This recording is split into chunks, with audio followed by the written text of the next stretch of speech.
Has your banker, your advisor, your broker told you about the 7.12% Series Ibonds backed by the United States government 1-year composite rate? That's right, 1 year. Is that really 7.12% for 1 year? Well, I'm going to explain it, go over it. It could be, but I'm hopefully going to share enough information with you today that'll help you determine if these might be suitable or not. We can't specifically recommend them. You can't even buy them through us. You have to buy them directly through US Treasury Direct.gov right here. So that's the only place you can buy these. You can buy them electronically. You can also have a portion of it paper bonds. But I'm going to go through that, talk about it and everything. And if you find this information valuable, you want to share it to others, there's a share button down there. Hit the like button. If you want to subscribe, feel free to do that as well. Greatly appreciate you joining on. But I know your time is valuable, so let's get into this rapidly so you can see the info and do some more due diligence yourself and see if they might be of benefit to you. So anyway, Series Ibonds, inflation bonds, backed by the United States government. Where do they fall from a risk standpoint? Well, you've got your checking, you got your savings, you got your CDs, 1 month, 2 month, 3 months, up to a year or more, all backed by the FDIC, Federal Deposit Insurance Corporation, which is a government agency, right? So you got the U.S. Treasury government backing the Series I bonds. So you have to hold these for 1 year. So that is number one. You can't just put your money in here, expect to pull it out 2 months later for an emergency. You've got to have a 1 year horizon before you can sell them. But you can get out of them after 1 year. The only thing you would run into between a 1 year and a 5 year period, if you sold them in between there, is a 3-month interest penalty. So not too hateful when you look at some numbers that I'm going to show you. And I'll show you how to calculate it as quickly as possible. I'm going to get my calculator ready here too so I have it. But other than that, actually there are some limitations on how much you can buy, and I'm going to go over that here in a second too. But let's get into these. Let's look at the rate. I'm going to make this a little bit bigger so you can see this and get off the screen. So when you go to treasurydirect.gov, which is up here on the left, you're going to want to come down here and click on Ibond. So you click on that, and then that's going to bring up and show you this composite rate. Up here is 7.12%. So what's a composite rate? What does that mean? Well, if you come right here where it says rates and terms, and you click on this, it will bring up the rate section on how this is calculated. At the very bottom, I think, is a great chart that you can look at on how this works. So there's two components, and this is why it's called a composite rate. It's the fixed rate, which right now is 0% on the I-bonds. But then the other component, which right now is why these are looking and getting people's eyeballs on them, is 3.56% as a semi-inflation rate, semi-annual inflation rate. So if you multiply that 3.56% times 2, you get 7.12%. However, the Treasury is only going to pay you 3.56% for that first 6 months. And then after that, they're going to determine what the CPI is, Consumer Price Index, and the new inflation rate for the following 6 months. So right now you can buy this 7.12% rate cut in half, essentially 3.56 for the next 6 months up until April of 2022. And then after that is when they're going to determine what the new inflation rate is going to be, what it comes out at, and then they'll announce the next 6 months. So let's just say worst case scenario. I'm going to come back up on the board here so you can see me.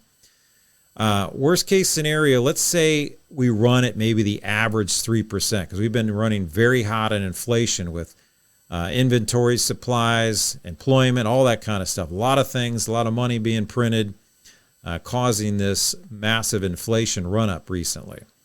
But like I said, let's say we come down to 3% for that following 6 months, right? So you earn your 3.56. That's locked in based on what the Treasury is going to do. And let's say you come down to 3% the next 6 months. You're only going to make half of that, right? So 1.5%. So you take the 3.56% plus the 1.5%. That means you're going to get 5.06% for the entire year.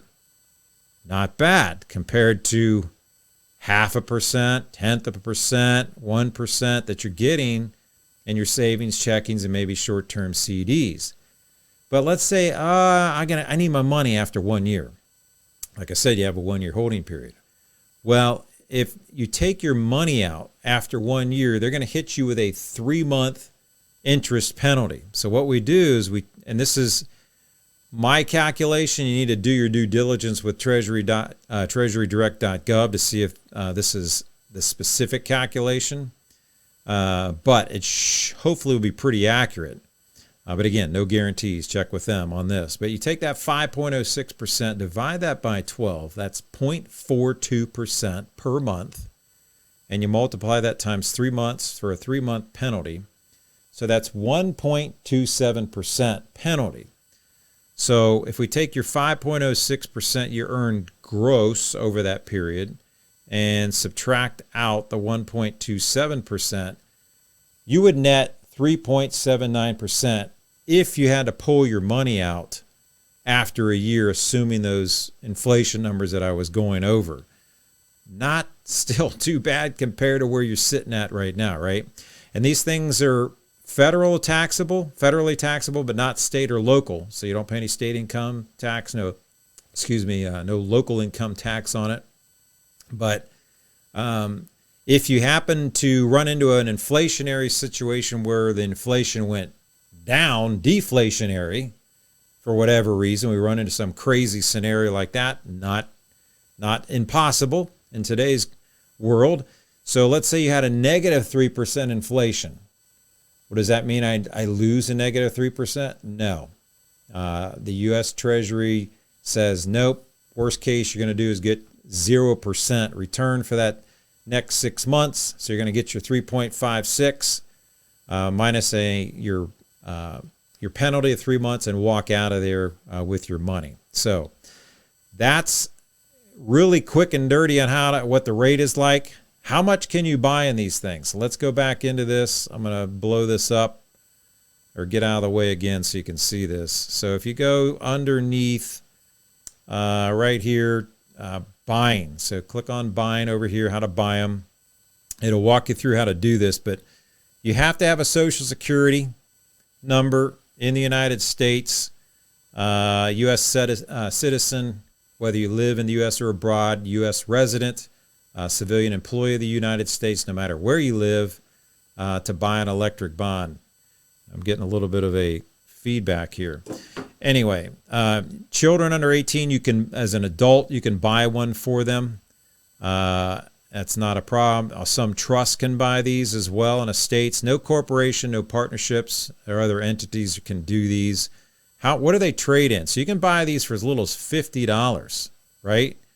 Actually, $25 for electronic bonds. So you can go 25, 50, 100, 200, 500, 1,000, anything. You literally do to the penny. So if you want to do $25.03, or in this case, $50.23. But the paper ones are sold in 50, 100, 200, 500, 1,000.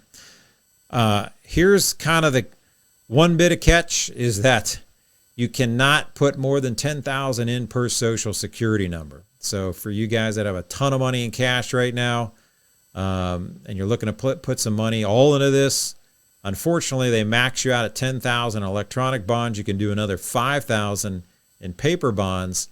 So if you're married, you can do a total of $30,000 technically, right? In there. So $10,000, $5,000 on those two options. How do you redeem them? Same place. You're going to come in here to Treasury Direct and redeem them out of that. Couple other quick points on here. Go back into this. As far as beneficiaries, check with the Treasury on this, guys. But you want to make sure you name your beneficiaries on here because you're only going to be one name, right? It's just per Social Security number. So you need to name your spouse or whoever is going to be your beneficiary on here.